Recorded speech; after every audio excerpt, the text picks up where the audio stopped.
അർജുൻ കല്യാൺ, ഞങ്ങളുടെ പ്രകടനമൊക്കെ നേരത്തെ തുടങ്ങി. അവിടെ കണ്ണൂർ കാർണിവൽ എന്തായി? സുജിയ, നിങ്ങളുടെ പ്രകടനം അതിഗംഭീരമായി നടന്നുകൊണ്ടിരിക്കുകയാണ്. കണ്ണൂരിലും അല്പസമയത്തിനകം അതുപോലുള്ള പൂത്തിരികളും പാട്ടുകളുടെ ഒരു മാലപ്പടക്കവും പൊട്ടുമെന്നുള്ള കാര്യത്തിൽ ഒരു തർക്കവുമില്ല. വിധു പ്രതാപ് അല്പസമയത്തിനകം ഇവിടത്തേക്ക് എത്തും. നമുക്ക് ദൃശ്യങ്ങളിൽ കാണാം ഒരുപാട് ആൾക്കാർ റിപ്പോർട്ടറിൻ്റെ ഈ ഒരു ക്രിസ്മസ് കാർണിവൽ, കണ്ണൂർ കാർണിവൽ ആഘോഷിക്കാൻ വേണ്ടി ഇവിടെ എത്തിക്കൊണ്ടേയിരിക്കുകയാണ്. ഒരുപാട് പേർ ഇനിയും എത്താറുണ്ട്. ഈ ഗ്രൗണ്ട് മുഴുവനായി നിറയുമെന്ന് തന്നെയാണ് റിപ്പോർട്ടർ ടിവിയുടെ പ്രതീക്ഷ. ഒരുപാട് പേരുണ്ട് കാണികളായിട്ട്.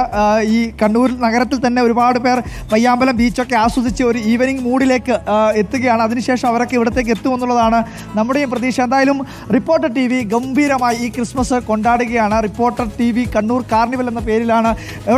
അവിടെ എത്തിയ എല്ലാവർക്കും എന്റെ ഹാപ്പി ക്രിസ്മസ്. നമ്മുടെ ഈ ടീമിന്റെ മൊത്തം തീർച്ചയായിട്ടും എല്ലാവർക്കും happy Christmas. Happy Christmas. Happy അല്ലേ? ഹാപ്പിയാണ്, എല്ലാവരും ഹാപ്പിയാണ്. ആ ഹാപ്പിയിൽ ഒരു ഇരട്ടി സന്തോഷമായാണ് റിപ്പോർട്ടറിൻ്റെ ഈ പരിപാടി നമ്മൾ ആസൂത്രണം ചെയ്തിരിക്കുന്നത്. ഒരുപാട് പേർ നേരത്തെ തന്നെ എത്തിയിട്ടുണ്ട്. ഒരുപാട് പേർ ഇതിന് പുറത്തും എല്ലാ